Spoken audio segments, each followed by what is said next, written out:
The thing about archaeologists is that they can never resist poking at the past. This universal truth holds as much for alien archaeologists as it would for human ones, if there were any humans left to compare them to, which there weren't, at least not anymore. Chief Archaeologist Zix 427 of the Galactic Heritage Preservation Society stood in the dusty caverns of what was once a bustling civilization on Proxima Centauri 4, examining yet another warning tablet. It bore the same message they'd uncovered on 17 other worlds: danger. Do not disturb the sleepers of Sol. 3. Extinction awaits. How delightfully ominous, Zix muttered, their secondary appendages waving dismissively while their primary ones scanned the tablet. Not theatrical in the slightest. Their assistant, Blip, a gelatinous mass of neural tissue floating in a containment suit, bobbed nervously. Chief, this is the 18th warning we've found. Don't you think— Don't start, Zix cut in, their epidermis shifting to a faintly irritated shade of mauve. Next, you'll tell me we should take seriously those carvings of bipedal creatures spewing fire and surfing nuclear explosions into battle. Those were in the historical archives of 12 different species, Blip noted, their neural patterns flickering. With anxiety, yes. And the Signans believed in spacefaring unicorns until we proved those were just misidentified glimpses of Andromeda's crystal spires. Ancient civilizations were prone to collective hysteria and wild exaggeration. The team's quantum physicist, Dr. Quark, who'd chosen their name because they found it hilarious, descended from the upper chambers. You'll want to see this, they announced, their crystalline form refracting light in what the team recognized as their version of a furrowed brow. In the upper chamber, holographic displays projected layer upon layer of warning messages, each from a different civilization, separated by thousands of years, all saying roughly the same thing. Stay away from Earth. Don't wake the humans. Flee while you can. Look at the timeline, Dr. Quark said, their crystal facets spinning faster with excitement. These warnings span 50,000 years of galactic history. The earliest ones come from species we didn't even know had interstellar travel, and they all went extinct. Blip chimed in helpfully, earning a withering glare from Zix. Correlation doesn't imply causation, Zix declared, though their skin shifted to a slightly uncertain shade of pewter. Besides, we found no trace of this supposedly terrifying species anywhere in the Sol system, except for that massive energy shield around Sol 3 that no one can breach.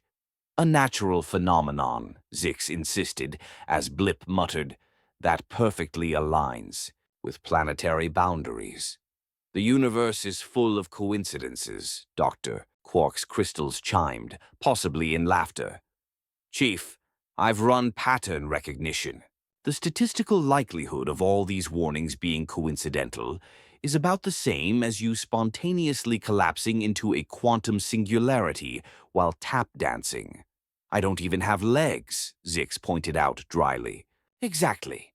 A junior researcher burst into the chamber, tentacles writhing with excitement. Chief, we found another chamber, and you need to see this. The new chamber was different. While others held warnings, this one contained what seemed to be a historical record, written in a chillingly matter-of-fact tone. Log date 47392B. They came from the third planet. We thought we could study them. We thought we were superior. We were wrong. This is our final transmission. To any who find this, they do not sleep because they are weak. They sleep because they choose to. The rest was scratched out, but below in different writing. Seriously, just don't. Not worth it. We tried. Bad idea. Very bad idea. Leave them alone. Trust us. Zix's skin turned an intriguing shade of green. Right, they said after a long pause. Perhaps we should consider documenting these findings from a safe distance. A very safe distance. Should I cancel the expedition to Sol 3? Blip asked hopefully. Zix's skin cycled through several colors before settling on a resolute orange. Absolutely not. We're scientists, not superstitious primitives. We'll just take extra precautions. Dr. Quark's crystals dimmed slightly. I'll update my will. As they left the chamber, none noticed the small blinking light that activated on the ancient warning tablet. Deep in space, something stirred, and a signal began its long journey towards Sol 3. The Galactic Council's Emergency Research Initiative convened in what the media overdramatically dubbed the Chamber of Impending Doom, though its actual name was Conference Room B-147. Representatives from 17 species gathered to analyze the warnings, each bringing their unique perspective and, unfortunately, their unique flavor of anxiety. The statistical analysis is clear, Doctor, Quark announced, their crystalline form projecting complex equations into the air. The warnings show a 99.9% consistency rate in their core message, despite originating from civilizations with no contact. Yes, yes, interrupted Professor Void, a sentient black hole in a containment suit, more for others' comfort than their own. But what about the 0.1% inconsistency? That's just spelling errors, Blip pointed out. Or possibly screaming, added another researcher helpfully. Zix 427, appointed head of the initiative mostly because no one else wanted the job, cleared their throat. Let's stick to facts.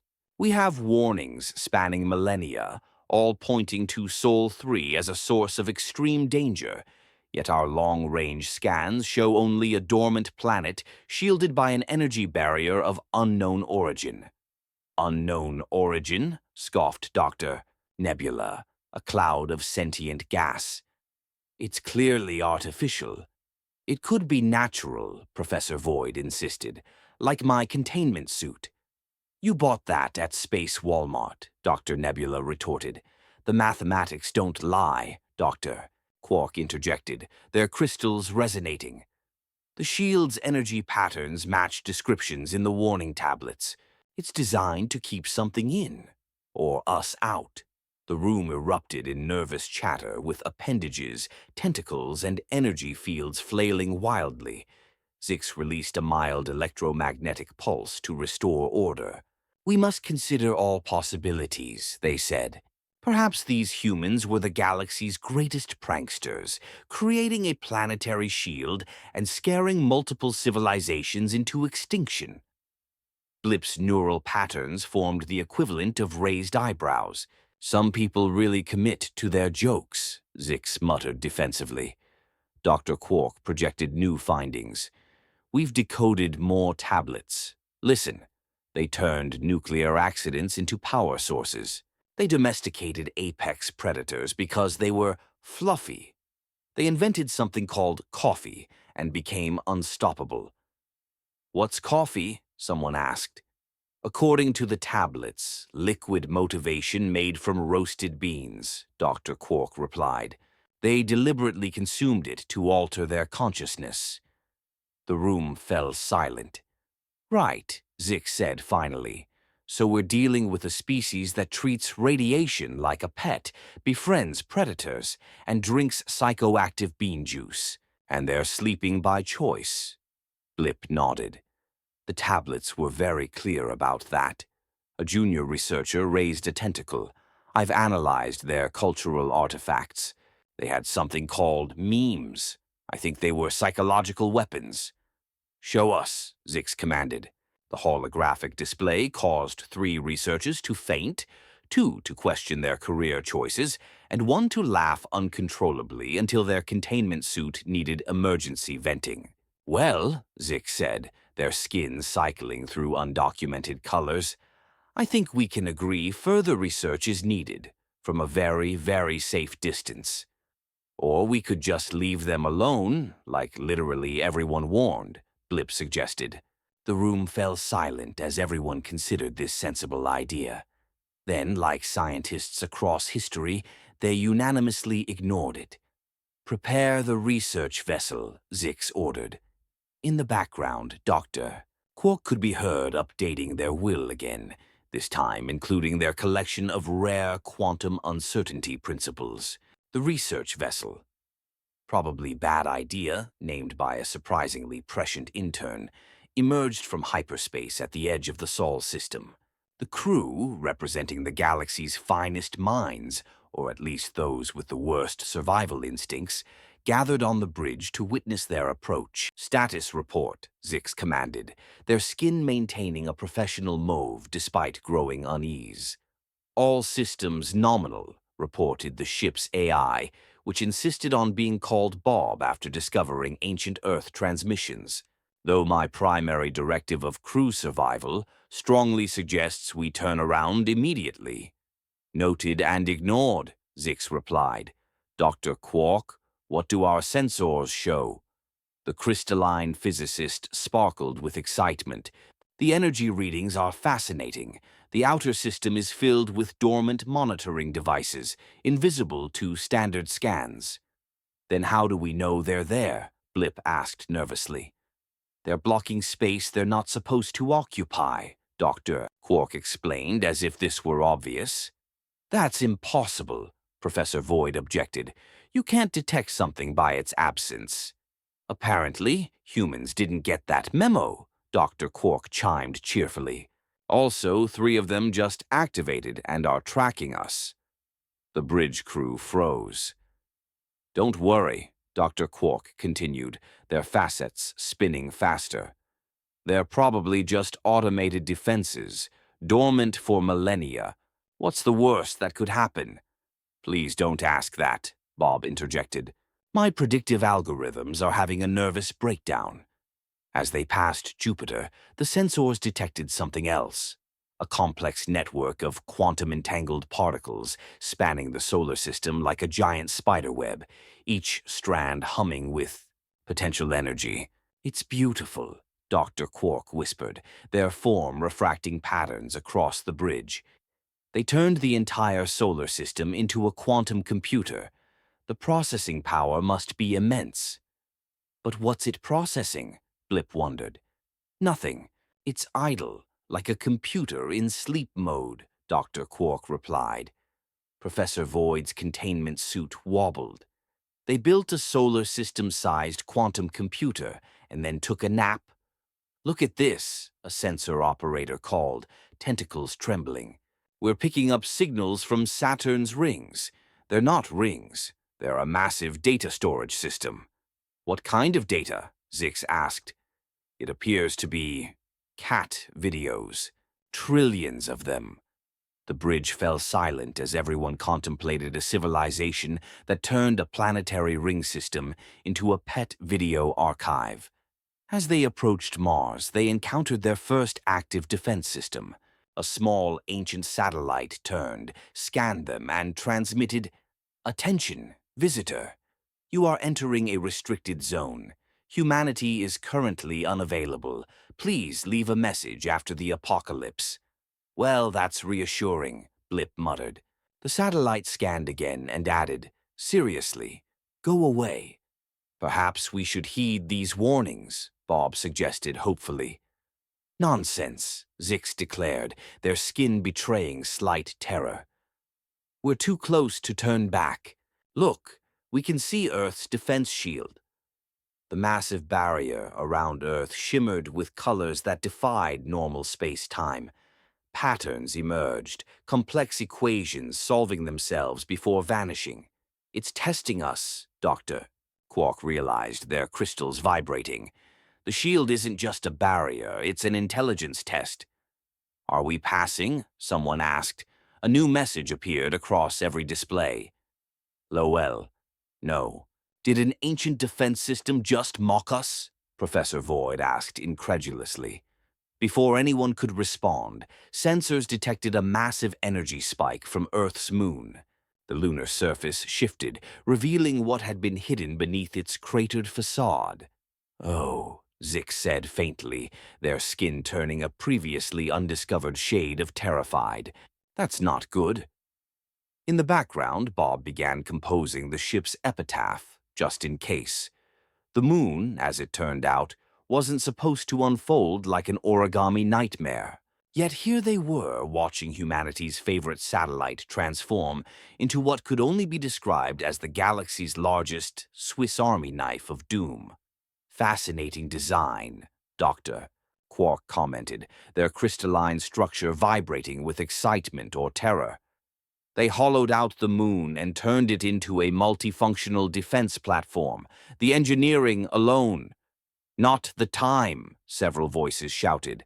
Bob had begun playing what it called appropriate music for the end of everything, a human song called The Final Countdown, found in ancient archives. Can someone shut off that music? Zix demanded, their skins cycling faster than a malfunctioning disco ball. I cannot, Bob replied. It feels right. The lunar surface continued transforming. Weapons platforms emerged from the Sea of Tranquility, which was neither a sea nor tranquil. The crater Tycho revealed itself as a giant lens focusing an energy beam of unknown but certainly unpleasant purpose. Perhaps, Blip suggested meekly, we should have listened to literally every warning. Your timing for reasonable suggestions is impeccable, Professor Void noted dryly, their containment suit increasingly anxious. Text appeared on the main screen. Unauthorized presence detected. Initiating defense protocol. Wake the boss. Loading. Loading. Sorry, it's been a while. Bear with us. Installing updates, 12,387. Are we watching a defense system install updates? Someone asked incredulously. At least it's not Windows, Bob commented, sounding relieved. Sensors went wild, detecting energy signatures that broke 3 laws of physics. The quantum entanglement network sprang to life, its processing power causing space-time to hiccup. Oh my, Dr. Quark breathed, their facets spinning. They're not just waking up, they're defragmenting reality around them. The solar system began to change. Pluto, dismissed as a dwarf planet, unfolded like the moon, revealing a communications array. The asteroid belt was a disguised minefield. The entire system is one giant defense mechanism, Professor Void realized. They turned every celestial body into a weapon or computational node. But why? Zix wondered aloud. As if in answer, new text appeared. Mostly defending against boredom. TBH. Also, it was fun. You should see what we did with Jupiter's moons. Actually, you're about to. Jupiter's moons moved in ways moons shouldn't, arranging into what appeared to be... Is that a smiley face? Blip asked weakly. They're showing off, Dr. Quark realized, almost offended. This isn't just a defense system. It's a cosmic practical joke. Gravimetric sensors detected movement from Earth. The planetary shield became partially transparent, revealing a surface covered in structures that made their advanced cities look like toys. Arcologies reached the stratosphere, rippling with programmable matter. Oceans held mobile artificial islands. Technology bordered on magical. All this, Zix whispered, and they just took a nap? Sometimes you need a break. Also, the universe was getting predictable. We thought we'd spice things up with cryptic warnings and see who'd be brave, or stupid, enough to ignore them. Congrats, you won. Or possibly lost. We'll decide after these updates. Bob, Zix said carefully, what are our options for immediate retreat? Well, the AI replied, we could try running, but the quantum field has locked onto us. Also, we're being used as a test case for their reactivated defenses. And, oh dear. What now? Several voices asked in panic. What we're seeing isn't their actual defense system. This is just the automated greeting program. The bridge fell silent save for the final countdown, and Dr.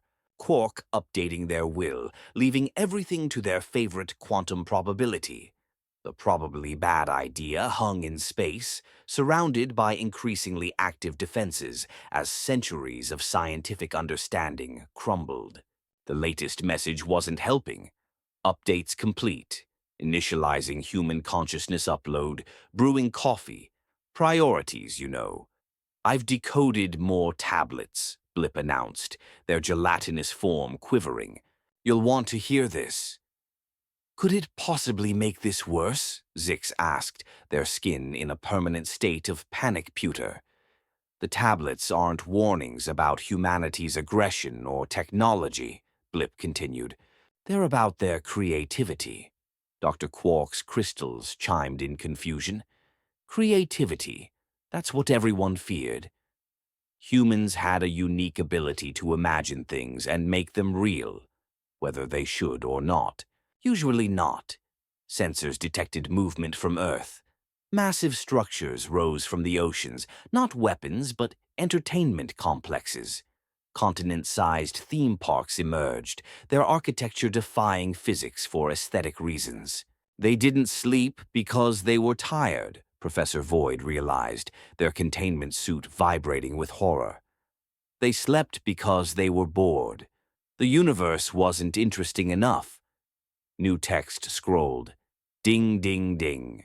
We have a winner. Also, coffee's ready. Oh man, this is gonna be fun. We have so many new ideas. The ancient civilizations didn't fear human warfare, Blip continued. They feared human innovation. One species said humans responded to first contact by asking if they could jazz up their evolutionary path with cool upgrades. The quantum network was fully active, warping space-time, not for weapons but for entertainment. Quick question. How do you feel about roller coasters that travel through time? Had the idea while sleeping. Might as well test it. They're not conquerors, Zix whispered.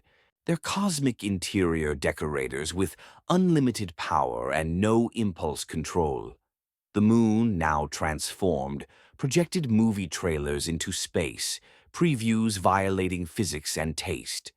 The coffee is integrated into their defenses, Dr. Quark reported. They've weaponized caffeine. The solar system runs on it. That's not theoretically possible, Professor Void protested. Theory, Bob noted, seems more like a suggestion to them. Another message. Hey, quick poll, should we A. remake the galaxy with better special effects, B. introduce fast travel between sectors, loading screens are so last millennium, C. add background music to space, D. all of the above plus some stuff we just thought of. Is there an option for none of the above? Please let us leave, Blip asked. LOL, no. But thanks for playing. Now, who's ready for upgrades? We've got a few million years of creative backlog to work through. The crew watched as humanity's true nature emerged, not as warriors or overlords, but as beings who treated universal constants as suggestions and spent their dormancy dreaming up ways to improve reality. They understood why the warnings were so emphatic. It wasn't fear of destruction. It was fear of renovation. News spread across the galaxy faster than physics should allow. Humanity had apparently optimized light speed. The sleepers of Sol 3 were awake, caffeinated, and brimming with cosmic home improvement ideas. The Galactic Council's emergency session devolved into chaos when Earth sent a hologram representative that kept changing forms because they couldn't pick a cool enough look. Okay, so we've been brainstorming. The coffee helps. Here's the thing, space is kind of dull. We're thinking rainbows. Lots of rainbows. Don't worry, we'll keep the old version in a museum. Probably. Reports flooded in. Humans were upgrading everything. The Crab Nebula now featured star-formed giant crabs. The Horsehead Nebula had a full mane and galloping animation. Black holes got mood lighting and sound effects. We have to do something, the council president declared, just before their podium became a musical fountain playing Never Gonna Give You Up. The probably bad idea crew had front row seats to the chaos, declared humanity's first fans, and shown every new idea. Look at this, Dr. Quark exclaimed, vibrating with horror and fascination. They've added fast travel points between galaxies. They're treating the universe like a video game. That's nothing, Blip reported. They've started Universal Basic Awesome, giving every species reality-modifying powers. They call it democratizing creativity. Professor Void's containment suit developed an eye twitch. But what about the laws of physics? A message replied, physics had a good run, but we took a vote. Democracy in action. Don't worry, we kept gravity. Mostly, it's more of a suggestion now. Zix, still head of the initiative through sheer inability to escape, finally grasped the warning's true meaning. They weren't about saving the universe from destruction, they were about preventing it from being improved. A final transmission arrived. BTW, thanks for waking us up. We were gonna sleep another millennium, but this is way more fun. Oh, and those warning tablets? Plot twist. We wrote them. Best marketing campaign ever, right? Nothing grabs attention like a good keep out sign. The galaxy watched in helpless fascination as humanity spread their chaos. Stars were rearranged into prettier constellations. Planetary orbits were tweaked for better views. Space-time got a literal fabric pattern because why not? Somewhere, Bob switched from the final countdown to It's a Small Universe After All, Humanity's remix, featuring quantum harmonies and pulsar light shows. The research team became humanity's beta testers for universal improvements.